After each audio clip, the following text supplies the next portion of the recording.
ناظرین، channel Akhtar information میں آپ کو خوش آمدید کہتے ہیں۔ خدا اور محبت کے آج کے ایپیسوڈ نے تو رلا ہی دیا، اصل کہانی تو اب شروع ہوئی ہے۔ فرحاد نے ماہی کو بددعا دے ہی دی، ماہی اس سے پیار ہی نہیں عشق بھی کرنے لگ جاتی ہے۔ فرحاد حویلی چھوڑ کر چلا جاتا ہے۔ فرحاد اسٹیشن پر بیٹھا ماہی کے لیے تڑپ رہا ہوتا ہے۔ ماہی کی کہی ہوئی ایک ایک بات اسے تکلیف دے رہی ہوتی ہے۔ دوسری طرف ناظرین، آپ دیکھیں گے کہ ماہی کی شادی کی تیاریاں جو زور و شور سے جاری ہیں۔ اسی دوران نوری یہ بتاتا ہے کہ شاہ صاحب کو یہ بتاتا ہے کہ فرحاد کا قتل ہو گیا ہے۔ ماہی کو جب یہ پتہ چلتا ہے تو وہ بھاگ کر حویلی سے باہر آنے کے لیے دوڑتی ہے۔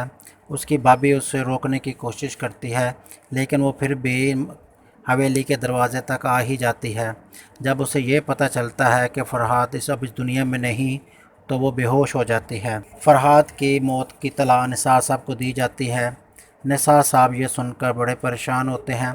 نثار صاحب فرحاد کے گھر آتے ہیں اور توفیق صاحب کو بتاتے ہیں کہ فرحاد اب اس دنیا میں نہیں۔ توفیق صاحب یہ سنتے ہیں تو وہ پریشان ہو جاتے ہیں۔ سجاد نثار صاحب سے کہتا ہے کہ نثار صاحب، ہم نے تو فرحاد آپ کو پاس امانت دی تھی، آپ نے اس امانت کا خیال نہیں رکھا۔